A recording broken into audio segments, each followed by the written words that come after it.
За него проголосовало 98,78% от числа избирателей, принявших участие в выборах. День 1 декабря навечно останется в летописи истории Казахстана. Именно его по правилу сегодня страна отмечает как день первого президента. Детство султана, как его звали в семье, пришлось на суровые и тяжелые военные и послевоенные годы.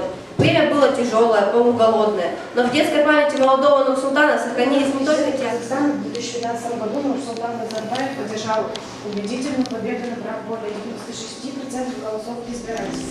Все шаги, предпринятые Назарбаевым в течение 2 десятилетий по созданию экономического союза на территории бывшего СССР, увенчались подписанием в Астане в 2014 году договора о создании Евразийского. Кто стал лидером у руля нашего молодого государства? Совершенно верно. Нурсултан Абишевич Назарбаев стал первым президентом нашей страны. Конечно, в эти тяжелые годы было очень тяжело, но за 25 лет наше государство достигло очень многого. И мы в этом году отмечаем 25-летие нашей республики.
Декабря 2011 года парламентом Республики Казахстан внесено дополнение в закон о праздниках Республики Казахстан, который учредил новый государственный праздник – День первого президента.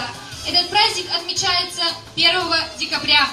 Празднование Дня первого президента Республики Казахстан не случайно.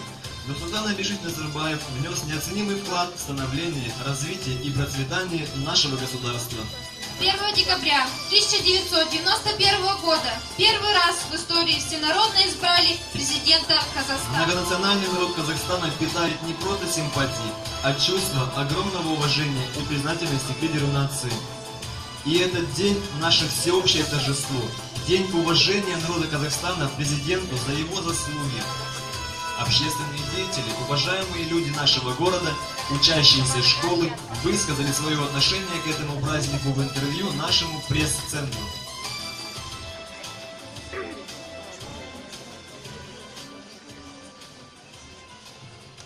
Первый зимний день 1 декабря вся наша страна, Республика Казахстан, отмечает особый праздник – День первого президента нашей страны. На 25 лет независимости Казахстан прошел трудный путь становления государственности и укрепления единства нации. Благодаря взвешенной политике нашего президента мы живем в мире и согласии, а наш Казахстан узнают и знают во всем мировом сообществе. Огромное внимание наш президент уделяет развитию образования, где каждый год строятся и открываются новые школы, оснащенные всем необходимым для успешного процесса обучения. И наша школа, построенная в 2015 году, не исключение. Желаю нам всем в этот день здоровья, счастья, благополучия. Пусть наша родина, Республика Казахстан, крепнет, развивается и процветает. Пусть все наши начинания будут результативными, а будущее светлым. С праздником! Предстоит нам многое свершить. Мы в стране прекрасной будем жить. Сверкают снегом горные вершины. Тернист и труден к славе, к счастью путь. Мы с президентом в помыслах едины, и нам с дороги мира не свернуть. Пусть говорят, мы молоды еще, а это ведь не минус, это плюс. Ты смотришь вдаль, и сердцу горячо. Решение принимать я не боюсь, и я решаю, Вместе мы с тобой Отечество сумеем защитить. Теперь не страшен враг нам никакой. Мы патриоты, мы за Казахстан.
Казахстан.